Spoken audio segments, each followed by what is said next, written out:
Menegangkan, jet tempur Rusia serang pesawat tempur Israel.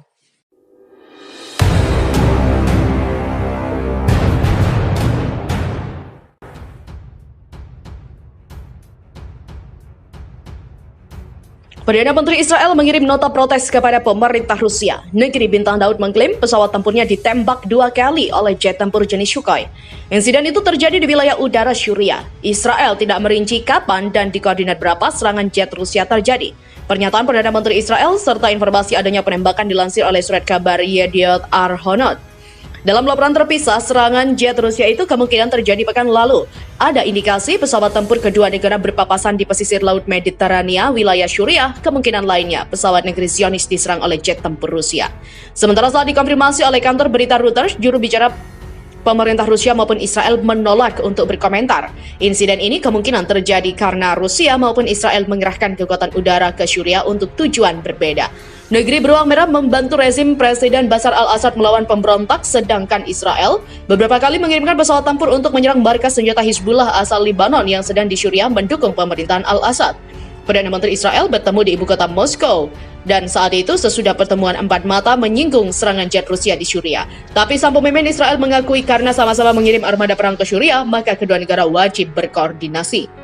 Rusia sebut kerusuhan Timur Tengah akan terus berlangsung jika Palestina tak merdeka seutuhnya. Belum lama ini, Rusia buka suara tentang keterkaitan antara Palestina dan kerusuhan di Timur Tengah. Pemerintah Rusia menyerukan kepada dunia bahwa kerusuhan di Timur Tengah akan tetap berlangsung.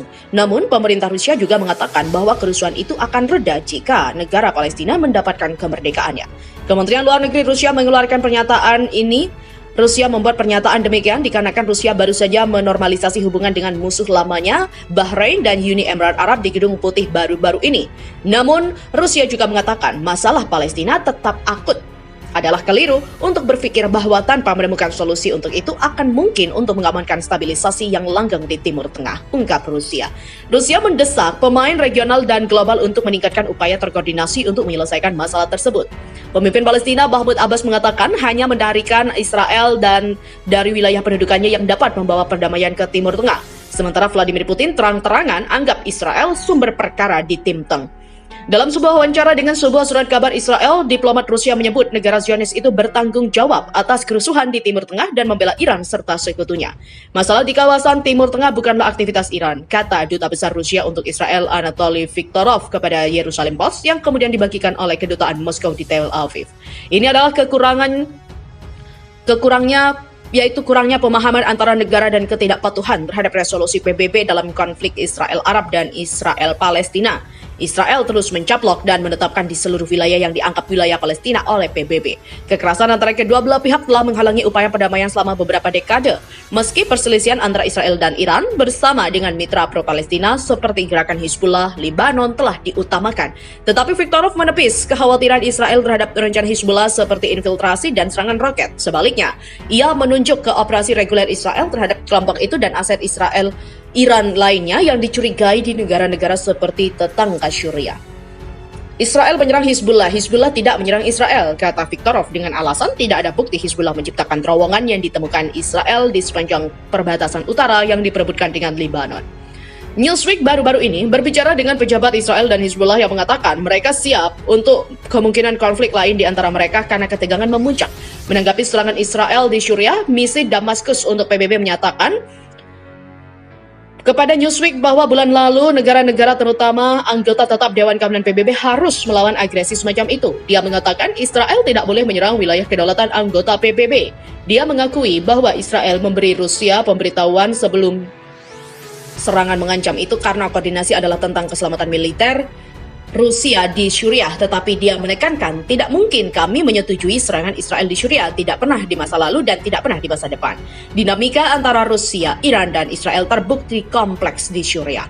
Moskow dan Teheran juga berkoordinasi erat dalam upaya bersama mereka untuk mendukung Damaskus dalam perang selama hampir 1 dekade melawan pemberontak. Namun, Rusia sebagian besar menyalahkan kekuatan asing yang bertindak di Syria tanpa dukungan pemerintah yang mengganggu pekerjaan untuk mencapai perdamaian di negara yang dilanda perang itu. Tugas untuk menyediakan kondisi kehidupan yang layak bagi jutaan warga Syria yang telah selamat dari perang yang menghancurkan itu semakin mengemuka. Hal ini membuktikan partisipasi dari seluruh komunitas dunia. Kami dengan menyesal harus menyatakan bahwa dalam menanggapi perubahan konstruktif dalam penyelesaian politik, Damaskus menerima kehadiran ilegal pasukan AS di wilayahnya yang secara terang-terangan digunakan untuk mendorong separatisme dan untuk menghalangi pemulihan persatuan negara. Di sisi lain, rezim Zionis Israel sedang memasuki masa kehancuran.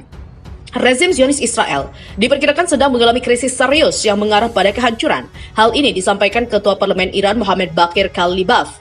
Kalibaf mengatakan rezim Zionis yang palsu ini sedang menghadapi krisis kehancuran dari dalam. Dia menyatakan Perdana Menteri Israel dan rezimnya sudah terjebak krisis internal selama berbulan-bulan. Kalibaf membuat pernyataan ini dalam pertemuan dengan Duta Besar Palestina untuk Iran, Salah Al-Zawawi, Rabu. Kalibaf menegaskan, masalah Palestina adalah masalah Islam, bukan sekedar masalah politik. Iran kembali mengungkapkan komitmennya untuk mendukung Palestina dan melawan rezim pendudukan Israel. Hal ini sesuai dengan prinsip revolusi Islam Iran dan sikap pemimpin tertinggi revolusi Islam Ayatollah Said Al-Khamenei. Rezim Zionis membayangkan pemuda Palestina akan melupakan sejarah dan tanah air mereka. Namun 7 dekade setelah pendudukan Palestina, generasi muda Palestina menjadi lebih bertekad melestarikan nilai-nilai dan tujuan perjuangan mereka. Al-Zawawi memberi selamat kepada Kalibaf atas pemilihannya sebagai Ketua Parlemen Iran. Kata dia, Iran adalah negara besar dan penting di kawasan itu. Dia menambahkan, setelah kemenangan revolusi Islam, pendiri revolusi Islam Imam Khamenei mengimplementasikan rencana yang menentang plot AS Zionis. Al-Zawawi menunjukkan rencana Amerika Zionis tidak hanya terbatas pada Palestina, tetapi juga mencakup Yordania, Syria, Lebanon, Iran, dan sebagian Arab Saudi. Dengan menerapkan plot ini, rezim Zionis setelah memperluas wilayahnya dan Imam Khamenei mencegah rezim itu mencapai tujuannya, menunjuk pada upaya yang dilakukan AS dan rezim Zionis Israel untuk mencegah persatuan di antara umat Islam. Al-Zawawi menyuarakan kepastiannya tentang datangnya keruntuhan Israel akan segera datang. Di sisi lain, rezim Zionis Israel sedang memasuki masa kehancuran.